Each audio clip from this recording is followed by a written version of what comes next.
बालको कैसे हो सब। तो आज हम क्या करने वाले हैं भैया, आज हम क्लास 10 की फर्स्ट फ्लाइट के chapter 3 two stories about flying को कवर करने वाले हैं। तो इसमें दो पार्ट है हमारा, पहले पार्ट है his first flight and the second one is black aeroplane. तो आइए स्टार्ट करते हैं। ये पहली कहानी जो है ना, एक नन्हे से सीगल की है, ठीक है, पक्षी होता है समुद्री पक्षी, उसके बारे में है। तो क्या है, आइए स्टार्ट करते हैं। Young seagull was alone on his ledge. Ledge क्या होता है, एक छोटा सा एरिया होता है किसी छोटी सी चोटी के ऊपर, जो आगे की तरफ पोर्ट्रूड हो रखा होता है, जो आगे की तरफ निकला हुआ होता है, ठीक है। मतलब एक तरीके से समझ लो कैसे है, जैसे मान लो सपोज करो ये पहाड़ी है ना, पहाड़ी के ऊपर छोटा सा ऐसे इस तरीके से बना हुआ है, ठीक है। His two brothers and sisters है already flown away the day before. उसके जो भाई हैं और बहन है वो ऑलरेडी उड़ के जा चुके हैं एक दिन पहले। लेकिन वो तो बेचारा डर रहा है उड़ने से, जबकि हालांकि वो क्या है, उन दोनों से बड़ा है, फिर भी स्टिल देन, है ना। अब क्या होता है, somehow when he had taken little, जब भी वो थोड़ा सा दौड़ने की कोशिश करता है उस क्लिफ के ऊपर, ठीक है, उस ऐसे चट्टान थी, ठीक है, नीचे समुंदर है चारों तरफ, और यहाँ थोड़ा सा इस तरीके से ऐसे पहाड़ी चट्टान बनी हुई है, ठीक है। जब भी वो आगे भागने की कोशिश करता, कोने तक पहुंचता, और कोने पे आते ही नीचे देखता, अरे नीचे तो खाई है, समुंदर है। उसे डर लगने लगता है कि अरे भाई, अगर मेरे पंख जो है मेरे को सपोर्ट नहीं करेंगे तो मैं तो नीचे गिर जाऊंगा और मर जाऊंगा, है ना। तो he felt certain that his wing would never support him. वो हमेशा सोचता कि उसके विंग्स जो हैं उसको सपोर्ट नहीं करेंगे और वो नीचे जाकर गिर जाएगा, इसलिए वो वापसी आ जाता और लैच के अंदर में बने इस गैप के नीचे जो है बैठ जाता और वहीं पर रात को सोता। जबकि उसके छोटे भाई जो उड़ चुके हैं, जिनके पंख उससे छोटे थे, वो भी उड़कर जा चुके हैं, ठीक है, और वो सामने जाके दूसरी पहाड़ी पर बैठ गए हैं और वेट कर रहे हैं अपने भाई का कि वो कब उड़कर वापसी आएगा। पर ये एक नंबर का नलायक गधा, ये क्या कर रहा है, ये तो बेचारा इकट्ठे ही नहीं कर पा रहा है हिम्मत, इसे बार बार डर लग रहा है, ठीक है। उसके मम्मी और पापा जो है पास में आते, उसे बोलते कि भाई, उसे स्कोल्ड करते, डांटते, ठीक है, उसे बोलते कि अगर तू नहीं उड़ेगा गधे तो यहीं पे भूखा मर जाएगा, ठीक है, और तेरे को खाने को कुछ नहीं बचेगा, खाने को तभी मिलेगा ना जब उड़ पाएगा, खुद शिकार करेगा, खुद पकड़ेगा, है ना। कब तक मम्मी पापा फीडिंग करेंगे, है ना। तो ये बात कब की है, 24 घंटे पहले की। तब से जो है उसके पास कोई भी नहीं आया, क्योंकि उसके पेरेंट्स और भाइयों को भी लगने लगा कि भैया कुछ बोल के फायदा नहीं है, ये आदमी एक नंबर का निठल्ला है, ठीक है। द डे बिफोर, एक दिन पहले, he had watch his parents, उसने अपने पेरेंट्स को देखा जो उसके ब्रदर और सिस्टर के साथ उड़ रहे थे, ठीक है, और उन्हें कला सिखा रहे थे उड़ने की, ठीक है, किस तरीके से वेव्स में आपको चलना है, डाइव मारनी है, फिश को पकड़ना है, ये सब चीज़ें सिखा रहे थे, ठीक है। और उसने ये भी देखा कि उससे जो ओल्डर ब्रदर था वो अपनी पहली मछली किस तरीके से पकड़ता है और उसे खाता है, ठीक है, कहाँ पर, पत्थर पे बैठ के। और उसके पेरेंट जो है चारों तरफ सर्कल से घूम रहे हैं और तालियां बजा रहे हैं, मतलब प्राउड फील कर रहे हैं, और किसके लिए, कि उसने अपना पहला शिकार पकड़ लिया, उसके बड़े भाई ने। And all the morning, the whole family had walked about on the big plateau midway down the opposite cliff, taunting him with his cowardice. तो क्या कर रहे हैं ये सारे पक्षी जो है, सामने वाली दूसरी जो चट्टान थी उसके ऊपर बैठे हैं, जो थोड़ी सी दूरी पर ही थी, और उसे टोंट कर रहे हैं, उसे, किसे, पक्षी को, नन्हे सीगल को, जो अभी उड़ा नहीं है, ठीक है। अब धीरे धीरे सूरज निकल रहा है, स्काई के अंदर जो है चमकदार रोशनी आ रही है साउथ से, ठीक है। He felt the heat because he had not eaten since the previous nightfall. अब वो बेचारा कमजोर लाचार, उसने कल से कुछ खाया नहीं है ना, तो इसलिए कैसे उसे गर्म बड़ा महसूस हो रहा है। अब वो बेचारा उस में से निकल के आया, लैच में से बाहर निकल के आया, गुफासी में से, और एक लात में खड़ा हो गया, और दूसरी पैर जो उसने अपने पंखों में छुपा ली, और एक आंख बंद कर ली, फिर उसके बाद दूसरी भी, और ऐसा दिखावा करने लगा जैसे कि वो सो गया। लेकिन उसके परिवार वालों ने तो उसकी नौटंकी की तरफ ध्यान नहीं दिया।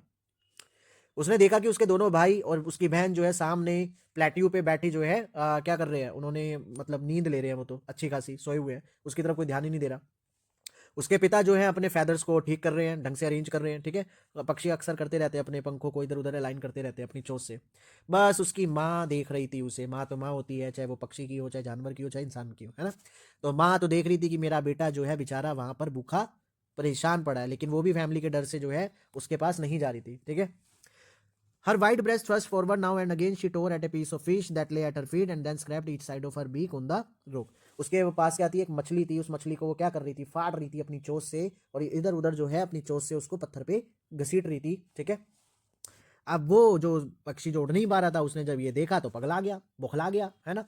उसे भी मजा, वो भी सोच रहा था कि मैं भी इस तरीके से मछली को पकड़ के काटूंगा, फाड़ूंगा, ठीक है, इस तरीके से करूंगा। तो वो चिल्ला पड़ा, गा गा गा गा गा, ठीक है, और रिक्वेस्ट करने लगा अपनी मम्मी से कि उसको कुछ फूड लाकर दे दे। तो उसकी माँ ने गा गा गा गा चिल्लाई, ठीक है, she screamed back derisively, but he kept calling plaintively and after a minute or so he uttered a joyful scream. तो उसकी मम्मी ने भी उसे मतलब डांटा, कुछ करा, लेकिन वो फिर भी खुशी के मारे जो है चीख रहा था कि उसकी मम्मी उसको लेके आ जाएगी। तो उसकी मम्मी ने क्या करा, एक छोटा सा टुकड़ा जो है फिश का पकड़ा अपने बीक में, चोंच में, और उसकी तरफ उड़ने लगी, और वो तो भैया पगला ही गया, आ गई मम्मी, आ गई खाना लेके। रॉक के ऊपर टैप करने लगे, ट्राइंग टू गेट, जैसे जैसे उसकी मम्मी पास आई वो अपने पैर जमीन पे मारा, जैसे हम करते हैं ना, खाना लाओ टेबल पे ऐसे मारते रहते, तो उसी तरीके से वो भी जो है अपने पैर मारे जा रहा था। ठीक है, जैसे ही वो उसके थोड़ा नजदीक आई, उसके सामने थी, वो रुक गई और उसके विंग्स मोशनलेस हो गए, है ना, और जो पीस था फिश का वो उसके माउथ में था, अभी चोंच में था।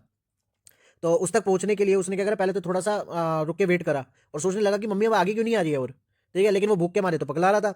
उसने झपटा मारने की कोशिश करी फिश के ऊपर, ठीक है, और जैसे ही झपटा मारा, लो भाई हो गया काम खा तमाम, वो सीधा जाकर जो है नीचे गिर पड़ा धैड़ देनी सी, और बड़ी तेज की चीखा, और उसके अंदर एक आतंक आ गया जिसकी वजह से तो बिल्कुल ही सीज हो गया, एकदम से रुक गया। ठीक है, और उसने अपना दिन थाम लिया, उसे कुछ भी सुनाई नहीं दे रहा था। ठीक है, बस ये कुछ 1 मिनट तक का ही पल था ये जो उसको महसूस हो रहा था।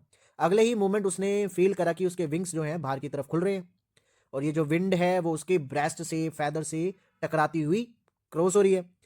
देन अंडर ही स्टमक, फिर उसे स्टमक पे फील हो रही है, फिर उसके विंग्स पे फील हो रही है। वो महसूस कर पा रहा था अपनी विंग्स को अब, जो हवा में हवा को चीर रही थी। अब वो सीधा स्ट्रेट नहीं गिर रहा था, बल्कि लड़खड़ाता हुआ गिर रहा था। ठीक है, इधर उधर होते हुए। अब उसे डर नहीं लग रहा था, अब जो होना था हो गया। उसे थोड़ा सा बस चक्कर आ रहे थे। जैसे ही उसने अपना विंग्स खोले और वैसे ही वो एकदम से ऊपर की तरफ रुकने लगा, गा गा गा गा गा गा गा गो गो गा, और उसकी मदर भी जो है उसके पीछे आई। अब उसके विंग्स नॉइज कर रहे थे। He answered her with another scream, वो अपनी माँ को जवाब दे रहा था चीख के। देन उसके फादर उसके पास आए, ओवर हिम स्क्रीमिंग, उसके पास आके चिल्लाने लगे। He saw his two brother and his sister flying around him, और उसके भाई बहन भी उसके आसपास जो है आकर फ्लाई करने लगे।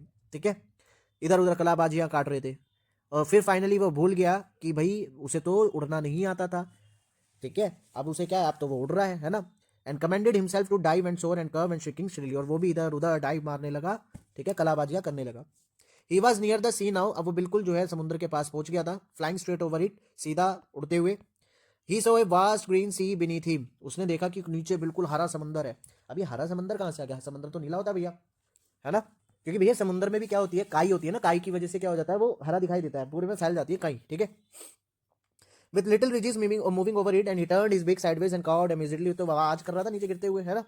His parents and his brother and sister had landed on this green flooring ahead of him, तो उससे आगे जो उसके पेरेंट्स थे, ब्रदर थे, सिस्टर थे, वो तो सब इस ग्रीन समुद्र के ऊपर जो है जाकर बैठ गए। ठीक है, और उसे भी वो बुला रहे थे कि आ भाई जल्दी आ जल्दी आ। ठीक है, उसने जैसे ही वो पहुंचा, उसने अपने लेग जो है सीधा समुद्र के अंदर रखे, तो उसके पैर तो डूब गए।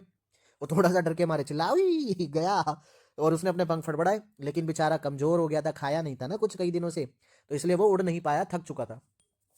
और देखा कि उसके पैर तो पूरे डूब चुके हैं, लेकिन जैसे ही पानी ने उसके पेट को टच करा, अब वो और ज्यादा फर्दर नीचे डाउन नहीं जा रहा था, और वो पानी के ऊपर तैरने लगा। तो उसकी फैमिली भी चिल्लाने लगी, उसकी तारीफ करने लगी। ठीक है, और उसे अब कौन सी फिश दे रहे थे, डॉग फिश। एक बार यहाँ से एमसीक्यू आ गया था, भैया कौन सी फिश दी थी, डॉग फिश दी थी भाई, क्या फालतू का क्वेश्चन पूछ लिया, है ना। और इस तरीके से उसने अपनी पहली उड़ान पूरी करी। तो पहला पार्ट खत्म, चलते हैं नेक्स्ट पार्ट पे दूसरी वीडियो में। Thank you.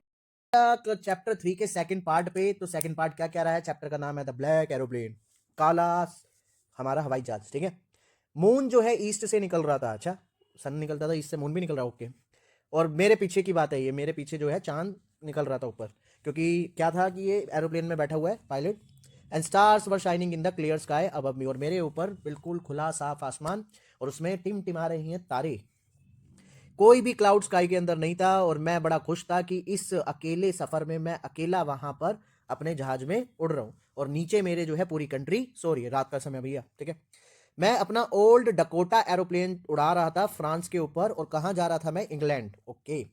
और मैं सपने ले रहा था कि मैं अपनी हॉलीडे जो है अपनी फैमिलीज के साथ बिताने वाला हूं, मतलब वो अपने घर जा रहा था इंग्लैंड। ठीक है, सीधी बात ये है। और अभी कहां उड़ रहा था, फ्रांस के ऊपर, एरोप्लेन का नाम है Dakota, okay. I looked at my watch, मैंने अपनी घड़ी पे देखा 1:30 इन द मॉर्निंग, सुबह के मतलब रात हो गई एक तरीके से, रात के 1:30 बज रहे थे।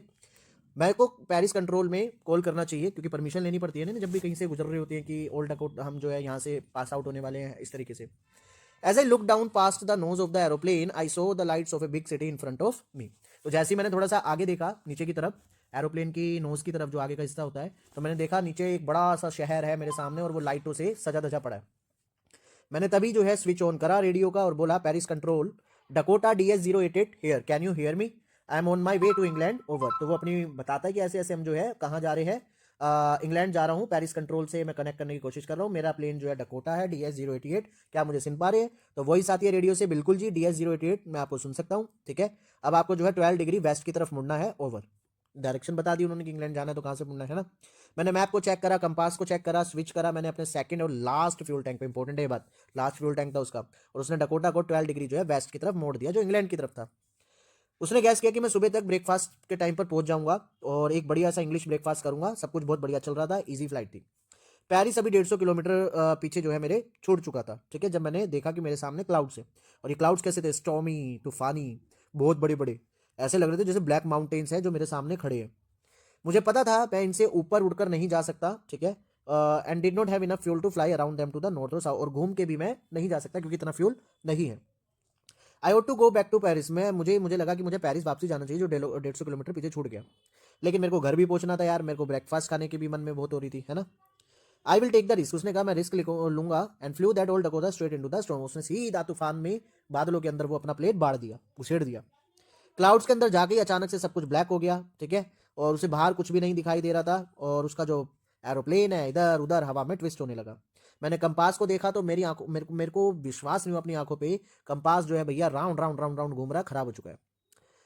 बाकी के इंस्ट्रूमेंट्स भी खराब हो गए। मैंने रेडियो ट्राई करा, पेरिस कंट्रोल क्या तुम मुझे सुन सकते हो, कोई आंसर नहीं आया, रेडियो भी खत्म हो चुका था, रेडियो वगैरह कंपास सब कुछ काम नहीं कर रहा था। मैं इस तूफान में खो चुका था और इन काले घने बादलों के अंदर फंस गया था। मैंने तभी अचानक से मैंने देखा एक बराबर में ही एक दूसरा एरोप्लेन है, उसके विंग्स पे कोई लाइट नहीं जल रही थी। रात को जब ये एरोप्लेन चलते हैं ना तो इनके विंग्स की लाइट चलती है, लेकिन मुझे वो दिखाई दे रहा था, ठीक है, क्योंकि तूफान में सामने जो है वो उड़ा रहा था। मुझे पायलट का फेस भी दिख रहा था थोड़ा थोड़ा, वो मेरी तरफ मुड़ के कहता है, ठीक है, मतलब इशारा करता है। मैं उसे देखकर बड़ा खुश हुआ। उसने एक अपना हाथ ऊपर उठाया और हिलाया, ठीक है, वो मुझे कमांड दे रहा था कि फॉलो करो मुझे।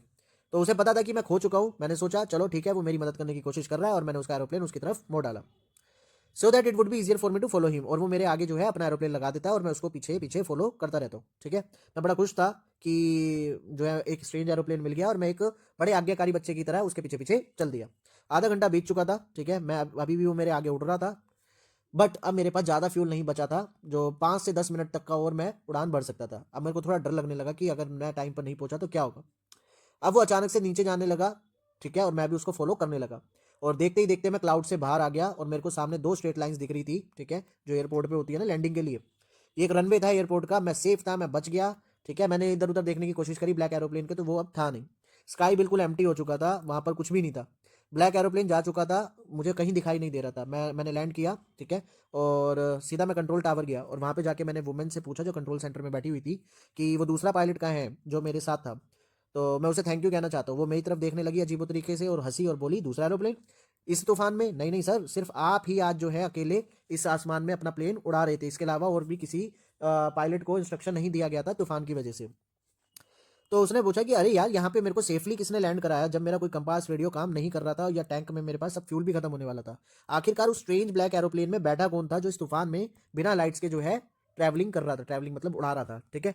तो उसे ये समझ में नहीं आई, तो वो उसका भ्रम था या कोई मतलब गॉड ने कोई एंजल भेजा था जो उसकी हेल्प के लिए, तो कुछ भी हो सकता है। ये थोड़ा सा क्या रह गया, आपका नोन रह गया कि भाई पता नहीं क्या हुआ था क्या नहीं, ठीक है, सीक्रेट रह गया ये तो आपको वीडियो अच्छी लगी तो प्लीज़ लाइक कर दो। चलते हैं नेक्स्ट वीडियो की तरफ, चैप्टर नंबर 4।